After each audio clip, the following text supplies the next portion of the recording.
So what we're going to do next is we are going to take a look at the TradeFinex platform.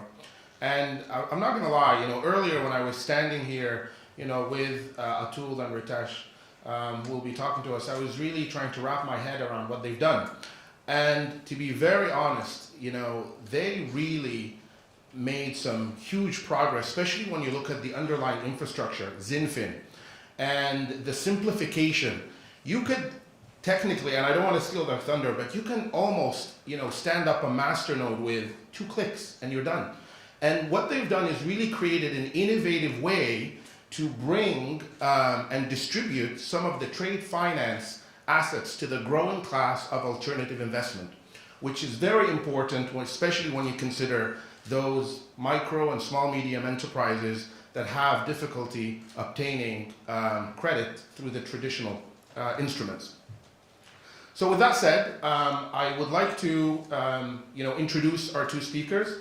Ritesh is co-founder of XinFin and TradeFinex, comes with a ton of experience in cloud computing and cybersecurity, was awarded by Microsoft for his tremendous contribution to product development.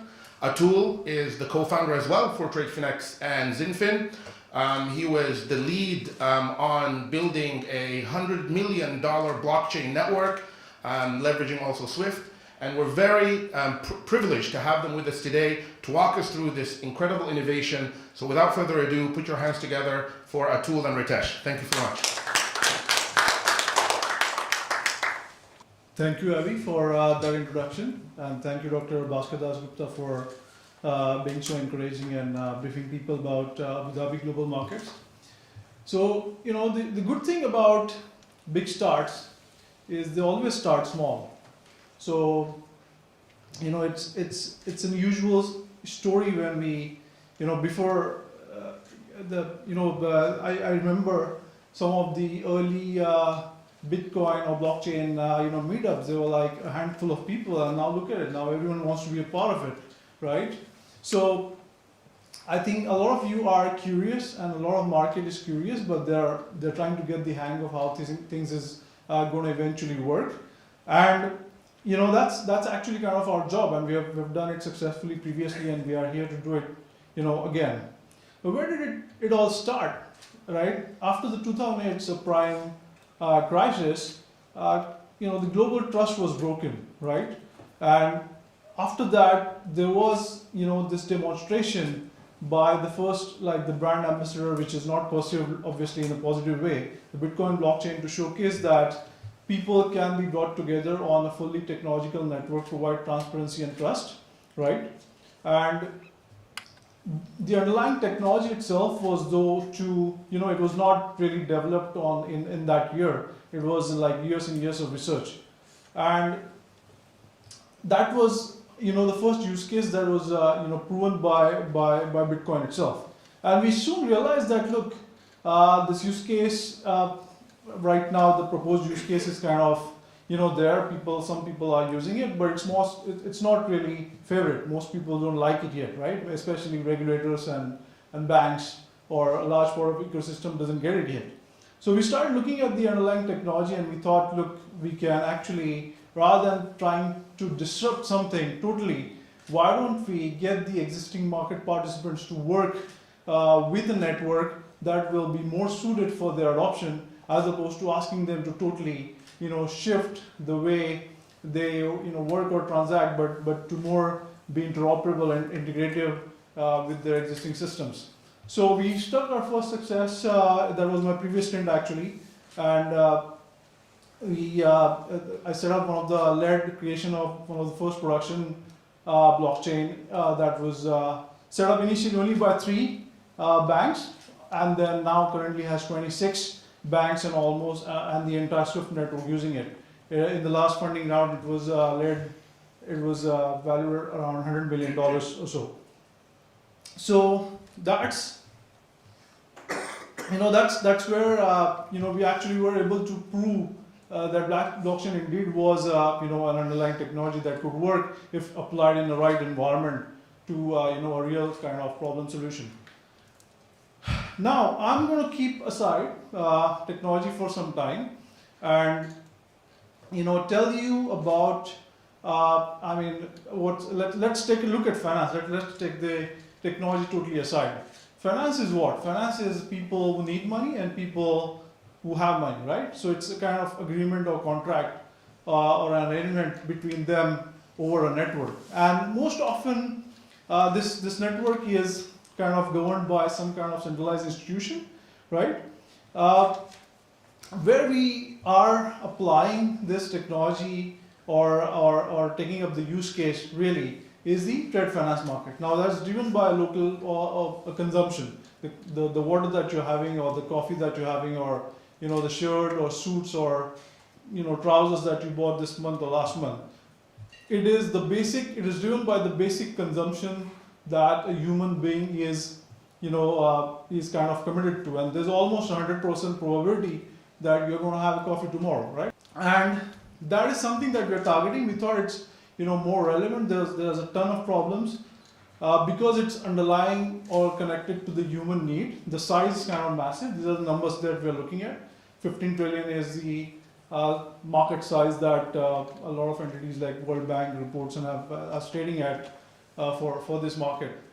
Now the difference is, firstly, what is trade finance? So trade finance is usually required by suppliers who have some kind of commitment or guarantees from the buyers that they are going to actually indeed consume or buy the stuff from them. They need a short-term, sometimes 30 days, 60 days, 90 days, or a year of revolving credit lines for meeting those funding requirements. And these are the standard yields that you're looking at. Now, this is only a ballpark. This differs from industry to industry, underlying risk, different geographies, anywhere from 4 to 15%. These numbers may differ. It may be, the benchmark may be lower or higher than the upper value. The only difference in this market is, first of all, everyone if you've read some of the recent reports, there's a lot of trend going towards or from financial institutions to go towards it. Secondly, it's actually it does affect a lot of bottom of the pyramid. So as Dr. Bhaskar Dasgupta said, there are a lot of SMEs involved in this market. That being said, today if you want to do an equity market investment or something, you can actually pull out a financial report of the company, right? And you can actually buy into the stock or something. So these are highly regulated securities market. The difference in trade finance is that you don't actually know what's inside the containers that are being carried on the ships, or what exactly the shipment or the supplies that this particular SME is kind of supplying, because there's no underlying visibility to it. So why does this market need a major innovation? Firstly, you have 450 million MSMEs, which constitute almost half of the world's population. So that's a very big market to think of. These are the people who want the money, right? Firstly, they are very, very difficult to onboard from banks, financial institutions, getting their credit information, getting to know their underlying risk. It's very, very difficult to onboard them. Yet at the same time, what are these people really? They are either some kind of suppliers, either a tier 1, tier 2, or tier 3 supplier for some kind of buyer, a large corporate, or they are they are kind of a reseller.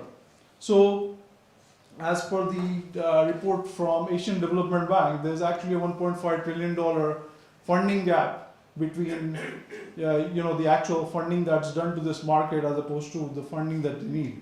So this is one side of the equation. On the other side, there's an ever increasing capital, right, that's available in the market to lend. And obviously capital, whoever wants to invest, the first thing they want to know is that they'll not lose the money. Secondly, they want to grow the money, and they want almost zero underlying risk, right? If you look at the market that's kind of shaping up for this, not just the bank's ability to lend is increasing, but there is totally this new alternative asset class market that is being shaped up. So if you look at private debt, the amount of private debt that is available to the world, it's tripled to almost 200 billion, or actually I have to get this number checked, it's actually much larger than that. So you have all that capital available. Not just that, even the individuals, there are individual lenders out there who would like to lend money on peer-to-peer platforms. So on one side you have these borrowers who need the money, and on the other side you have so much of capital supply that's available for funding. So how do you actually connect this complex ecosystem? How do you connect this massive market together across jurisdictions, across trust, who are connected to different financial settlement systems? How do you make them to work together on trust?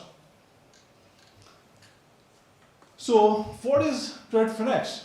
We thought there's a clear gap in the market. There's no connecting point between the one side to the other side, the borrowing side to the lending side, and we have basically devised a network for distribution of the loan assets to the alternative asset funders. So on one side here you see originators. What do? They basically onboard onboard a customer which was or MSME which was, or onboard any kind of loan asset which is very difficult for a limited number of financial institutions to do, and they effectively fund it. They want this to be funded by alternative asset investors, or it could be banks or non-bank funders, the increasing amount of liquidity that is available in the market. TradeFinex basically connects this network.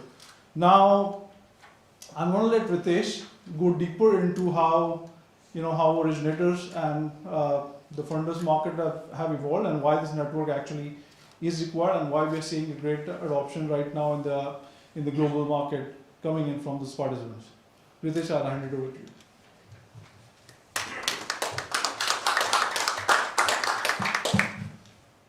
Thank you, Atul.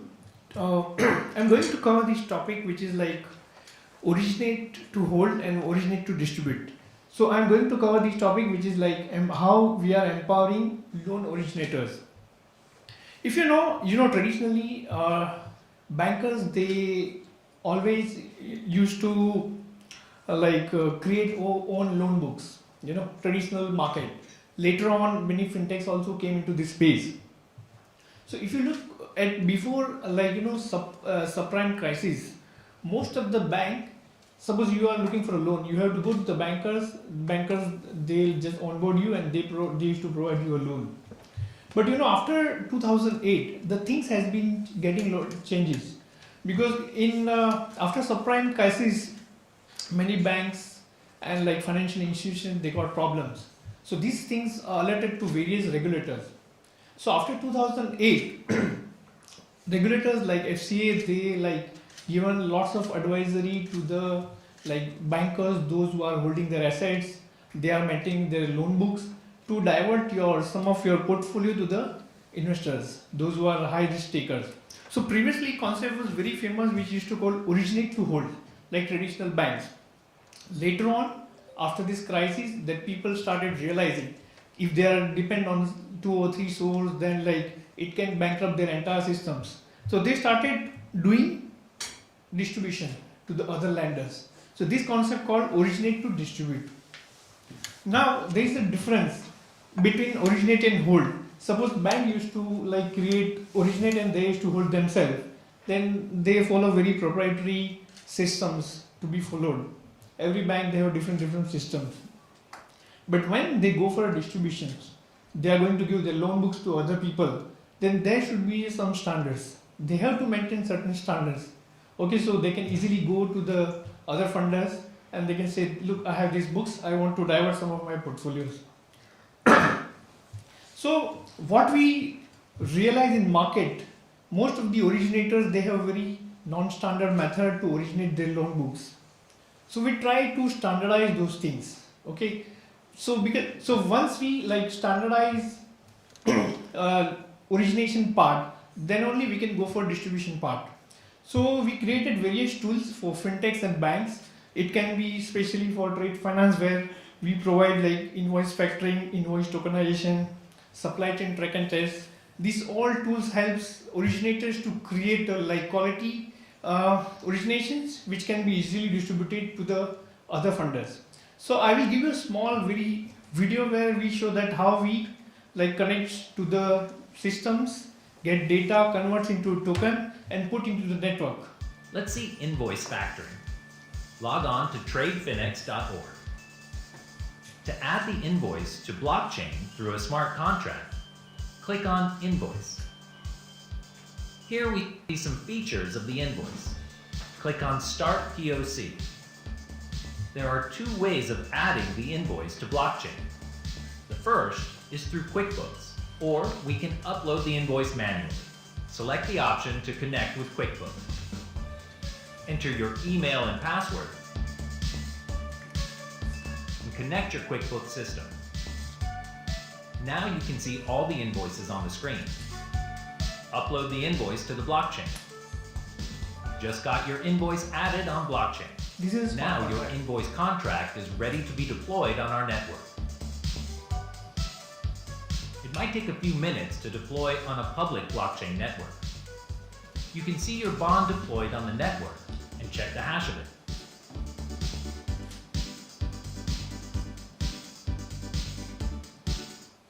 So here, there is no login password. Like, suppliers, buyers, they can just connect to their systems, they can get invoice, they can tokenize and put into the network without any. These are basically decentralized systems where we are importing everything. So here, like, we are creating like a tool for the people, or for the fintechs, for the banks to get like, a standard originations. Before I jump to other topic of distribution, I want to ask whether everybody understood that part of originations and what we do. If anyone have any question, please feel to ask me a question.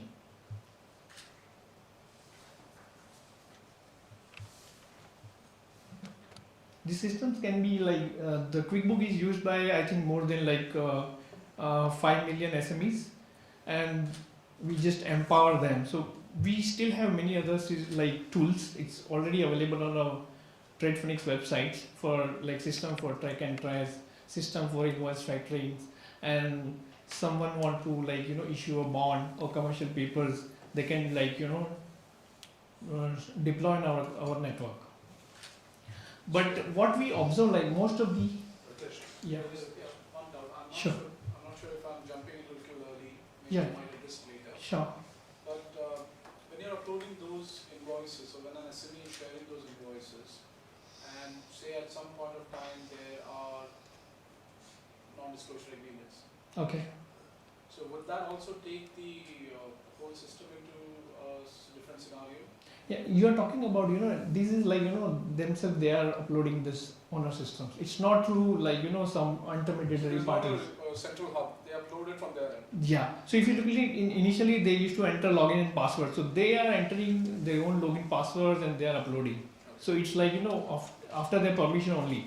But when it comes to fintechs or banks, see, it's up to them. If they want to like, disclose into the network, they can disclose, because we already have a private state. And if they want to like communicate within some of your communities or members or funders, they can do that.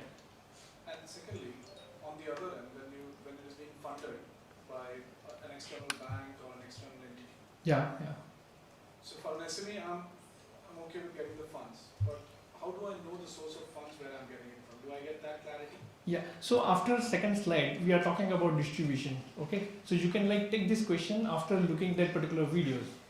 But traditionally, like whenever we are talking to various of our partners, some partner is already here, and so they have a very specific requirement. Like we already have certain systems in place, or we already have certain software in place. Now we want to utilize same infrastructures, and we like to connect to your network. So they generally takes API. API is like for standard API is available for entire network. So anybody, they have some specific systems, we just need like, access to the system, and our API can able to tokenize those instruments and they can put into the network part. Yeah, sure. So as far as my understanding goes, an invoice to become an instrument of payment, it will only happen once the buyer is actually confirmed that it is good for payment. Right. Has that happened already? No. Here in this system, it's not happening. It's like upload by the suppliers. It's not approved by the buyer yet. So how will the financier or whoever is putting his money on the invoice know that he will actually get paid? See, here, like, what we advise, we advise to the fintechs, okay? Like, Finion and these people, they are specialized into like going through, check the KYC, check the credit reports. If they require, they like, consult them on an insurance part. And we advise them to consult them, and through that particular document, they have to tokenize and upload on our network. So it will like, reduce all the risks, and all the documents they can see financial, these all documents are available. So my lending is safe. So we generally don't do any end customers. We ask our fintechs partners or our bankers partners to take care of all like KYC, AMLs, and like the risk part. So who are the parties involved on this platform? Supplier, as you said. Yeah, Then you're saying your fintech partners. Yeah, are the financiers, I believe. finance side I will cover it in the distribution part. Yeah, So who does the KYC and stuff? fintech partners or a banks. Okay, all right. Okay, so like after looking these systems, this is only to support fintechs and banks. Okay, so they can have very quality and very standard origination part. So once they are connecting, creating that requirement or a lead, we have to go to the various investors. So TradeFinex main target to reach to those distributors or funders. So in next screen I will show you like how funders they comes to the network, how they get go through the entire available requirements. Atul, you can run another. So here it's a totally decentralized way. It's Hello. going to Hope explain. you are doing good. Find TradeFinex at tradefinex.org. TradeFinex, powered by XDC Protocol, empowering trade and finance ecosystem. To explore funding opportunities as financiers, you need to select the Financer tab and click on Start Investing. See list of all the instrument currently active for funding.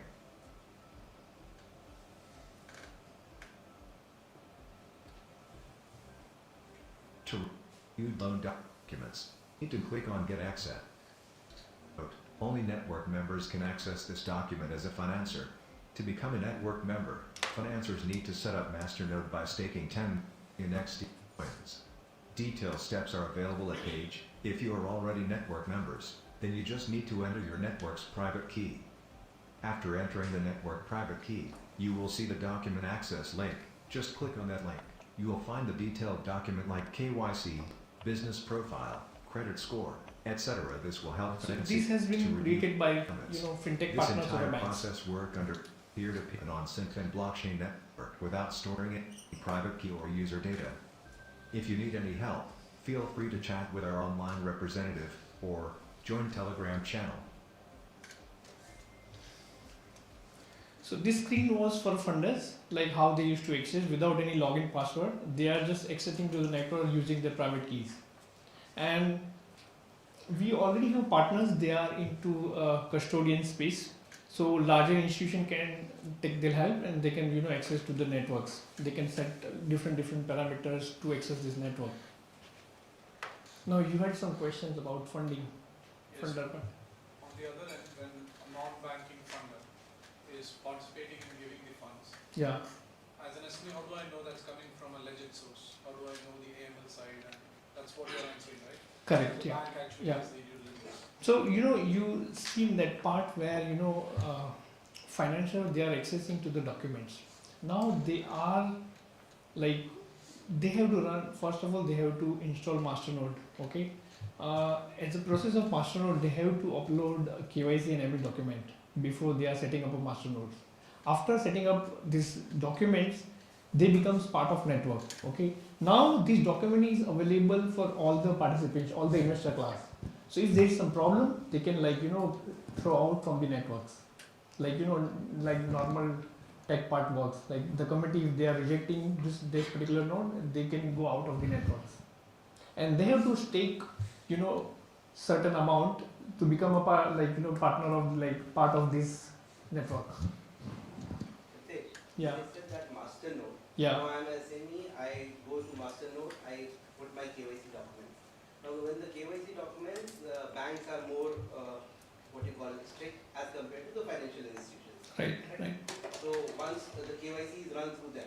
Right. Now they know that my company is eligible for bank or financial institutions. Now say I'm a big company, my KYC falls under that. Okay. Now my KYC passes through all. Okay. I put the invoice. Right. Now there are 7 banks and 5 financial institutions. Everybody wants to take that. Okay. Now before taking, in general, what happens? You have to set up a limit for a client. Right. Somebody has to set up a limit on me. Right. So it has to set up a company limit, or it's only that they invoice according to the invoice which party I am putting according case by case you take the limit. See, it's depend on the financials. Okay, after reviewing your case, you said that screen where financial they are accessing all your document, whether it's a credit report or your profiles or your balance sheets, everything put on a like blockchain network. They go through it, and if they want to fund, then they contact you directly, or through your like fintechs with whom you are like onboarding to these systems. And everything is totally on peer-to-peer network, where like you don't have to store any of your data, you don't have to store your login, you don't have to store any password. Even tomorrow site go disappear, by using MetaMask you can just enter to system and you can able to access your data. So it means my financials have, means all this, whoever they are fintech partner, they have access to all my data, right? Financials they have access to your data. And if you want to keep, like he asked a question, like he want to like give data to a specific parties only. Right. So that thing can also you set up, where you can just give like identity. This many identity can able to access my document. So that document will go to only those identity. Any question?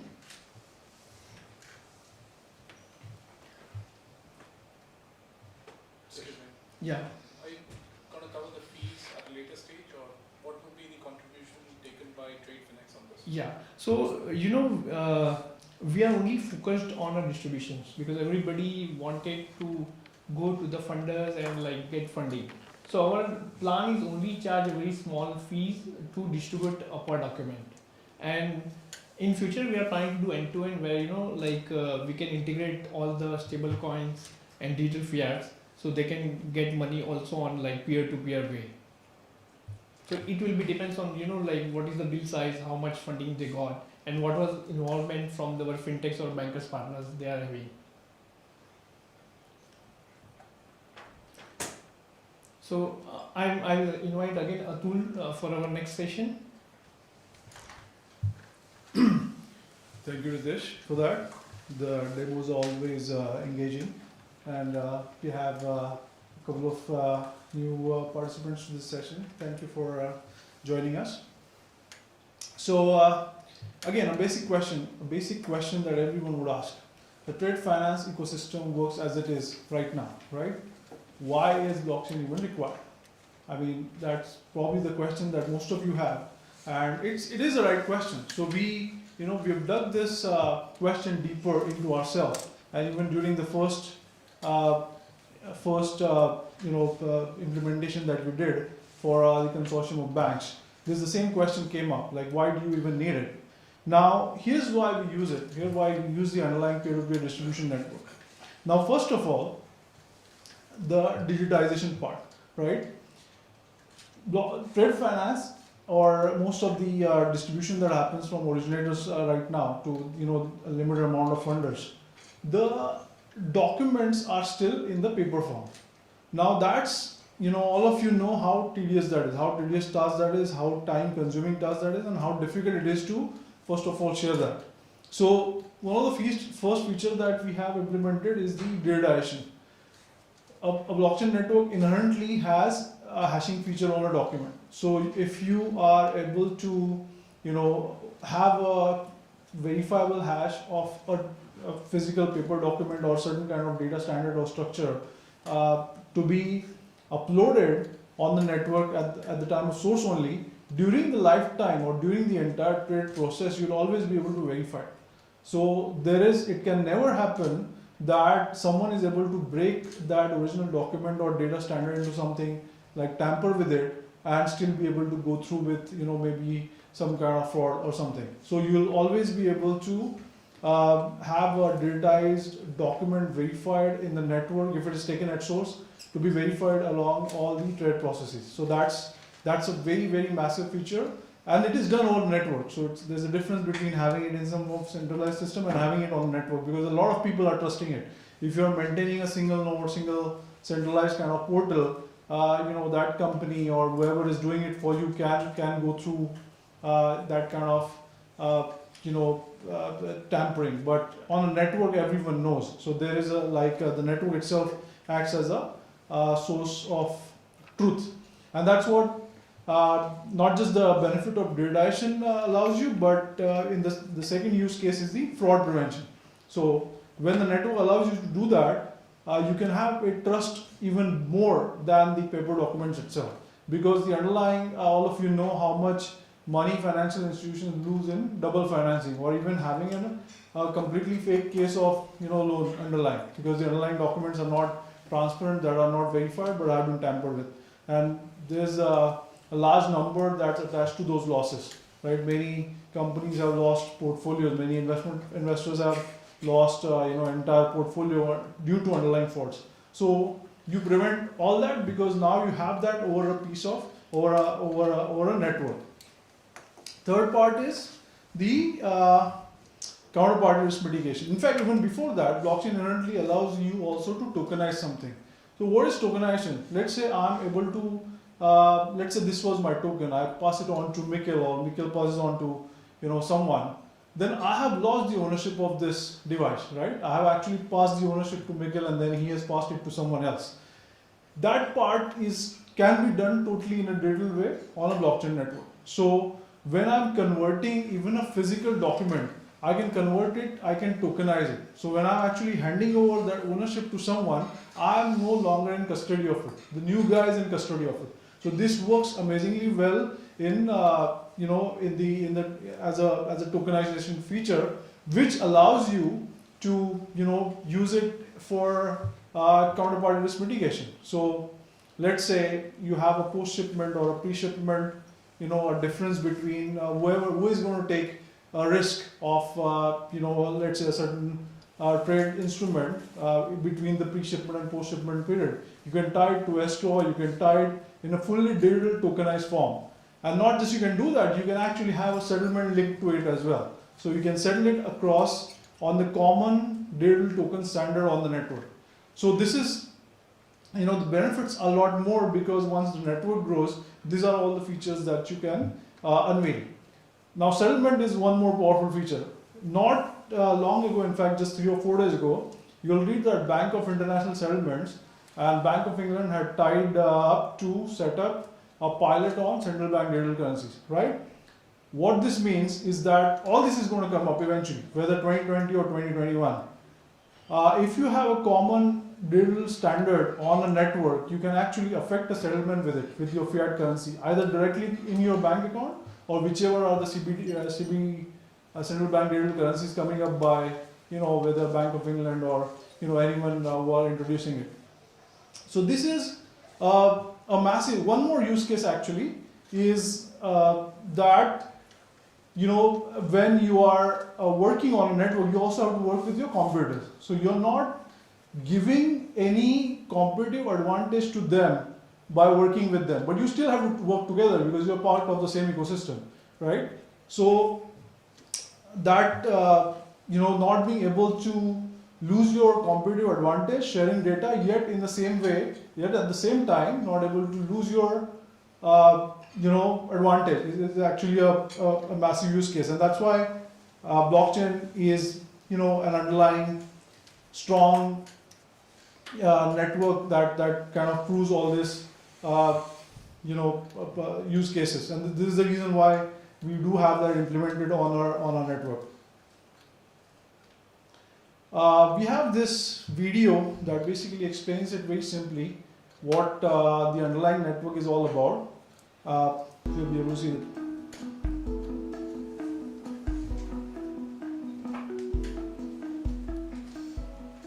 What is XinFin? XinFin stands for Exchange Infinite. It is the next generation of the global computer network, connecting communities and enterprises around the globe using blockchain technology. The network is powered by its native fuel, called XinFin Digital Contracts, or XDCs. XinFin is a first of its kind hybrid blockchain network. It combines the power and transparency of public blockchains with the security and speed of private networks. A permission consensus mechanism replaces the wasteful, energy-intensive mining, making XDC essentially mining-free. So how does hybrid work? The network has a public stake that is shared by all members. Additionally, enterprises can host private subnetworks. So with Enterprise A and B, each will have the public stake plus their own unique private stake. The public stake can be used to share basic data securely and transparently across the XDC network. The private stake can be used to protect sensitive or financial data from the outside world. The XDC protocol can work as a messaging and confirmation layer for domestic or cross-border approved payments. Or the XDC token can be used as a payment and settlement layer, supported by approved financial institutions. With secure and audited smart contracts and IoT integration, the XDC protocol facilitates real-world contracts and transactions. Come, join the XDC community.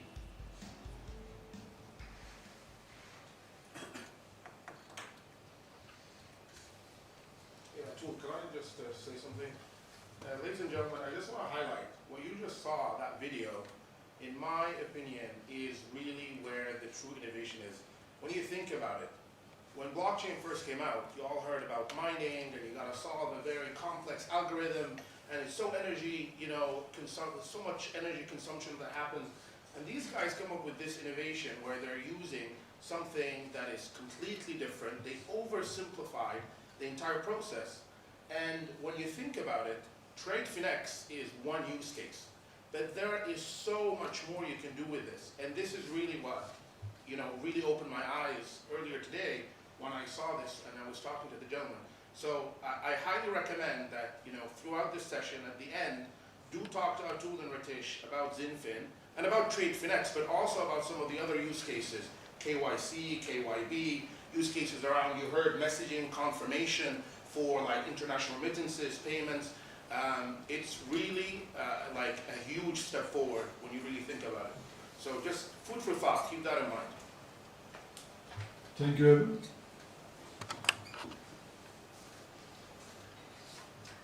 Yeah, so what you saw in the video is kind of represented here in a pictorial or illustration format.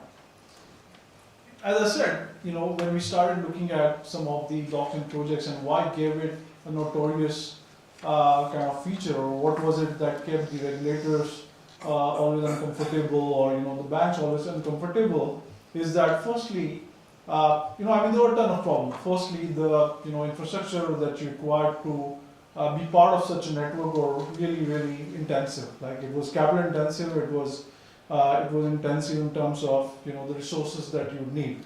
So firstly, we have reduced that part. This is a network that uses a very, very light hosting environment. It doesn't cost you more than $50 a month or something to host your node. You can host it even on as little as your computer, or even you can use your existing cloud infrastructure to host it.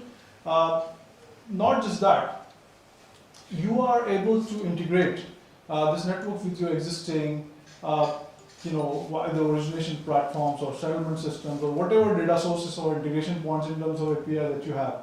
So and you can mask off that layer. You can keep that private, and yet at the same time have only verifiable hash of the information or confirmation that you want to pass to the other party. So that's one of the major features. In fact, if you search Google for hybrid blockchain, XinFin's name will come up. And we designed this after a lot of interaction with the actual market participants. What you need is obviously for originators, there's no requirement to be a node. You can just pass on you can distribute your loan assets to the network through simple APIs by using some other or a proxy node. but it's mandatory for funders to actually be part of a governance or the masternode or the council of this network. So you either have to be a masternode, for which once you want to be part of the network, there's a staking required. There's 10 million of the XDC coins that you have to stake, but you can unstake it also if you don't want to be part of it anymore. Comes from open market and you can sell it back on the open market. But if you want to step up your membership and if you want to be part of a much bigger involvement, whether it's a regulatory involvement or whether it's the network upgrades, whether it's integration with any upcoming projects around central bank digital currencies or anything that the bigger bodies come up with, you can do that if you are a governance node as well. The governance node needs staking of 100 million XDCs, but again, this is just staking, so you can stake it or unstake it. You can opt out if you don't want to be part of it. The biggest use case, as I said, in TradeFinex here is the underlying token acts as a risk mitigation layer for you. So linking everything to tokens basically helps you verify the documents, do the tokenization of the documents or underlying instruments, but also risk mitigate through a common token standard. So you can actually settle your invoice to a token and then actually settle it against a fiat currency in whichever regulated market that you have.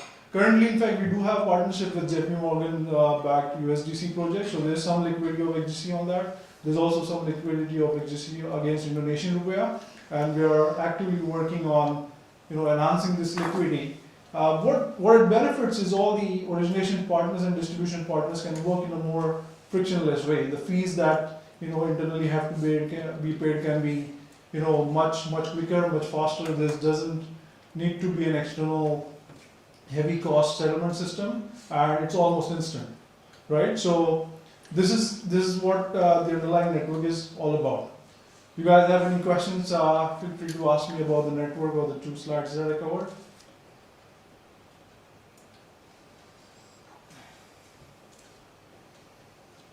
Sure. Previous slide.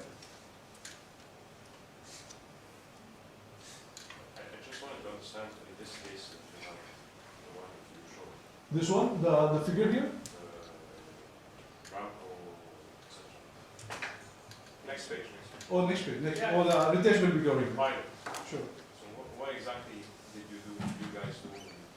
Where did you? Yeah. So for Ramco Air France KLM pilot, the problem there was they had a supplier was supplying parts to the airline, and the supplier himself was able to distribute the funding, or he was able to request funding from a limited number of banks, and the the banks did not treat that as an investment grade asset because they did not know what was the connected, so it was connected to a big buyer. So we introduced a origination, white label origination platform that could match the payable and the receivable, and then have it relayed on the network to be, and we distributed it to a larger number of funders. So certainly, the supplier was able to get much competitive liquidity into that instrument, but at the same time, fully digitize that origination and match it with the payable. So you couldn't bank the supplier because of his own profile, right? But the fact that you were able to match his receivable with the payable from the ERP system of the buyer, you were able to turn that into an investment grade origination for a larger distributors or funders to come in and buy it.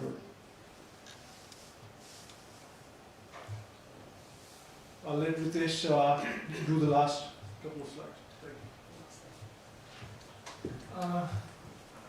I will explain you about our current partners and what we do with these partners and why we have this kind of partners.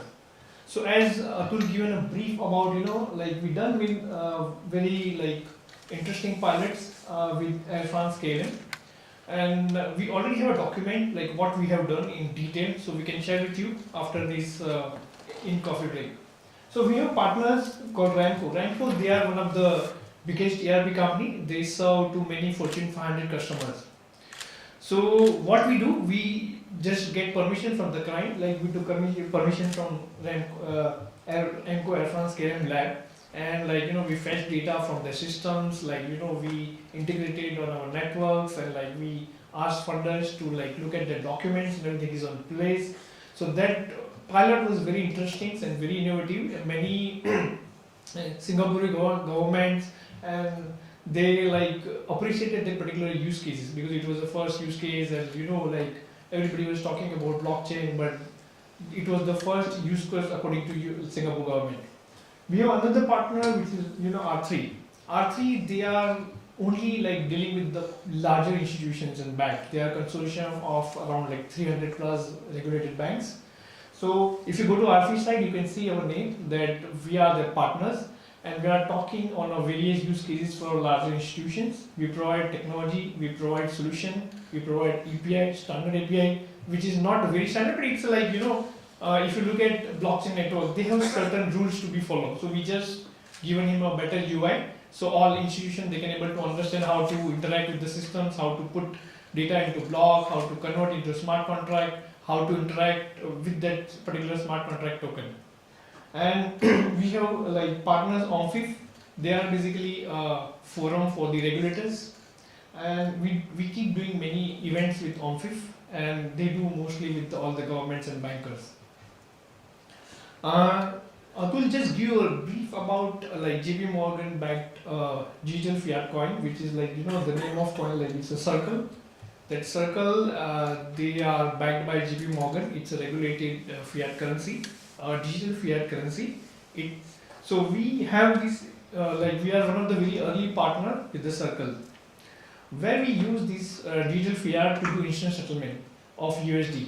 Right now, some country takes some time, like 3 days, 4 days, 5 times to get the settlement. So if we are using that digital coin of USDT, which is backed by JP Morgan, and it can be encashable whenever required. Suppose supplier say I want money in USD in my bank account, they just process this process in around 90 plus countries. We are like InSoft, like they are like 20 years old cloud company, so we use their expertise to set up our network into decentralized way. ASOCOIN is one of the leading association for the SME, like they have more than like 30 or 40,000 members. So we try to give them this technology, so like how SME can utilize this technology for their use.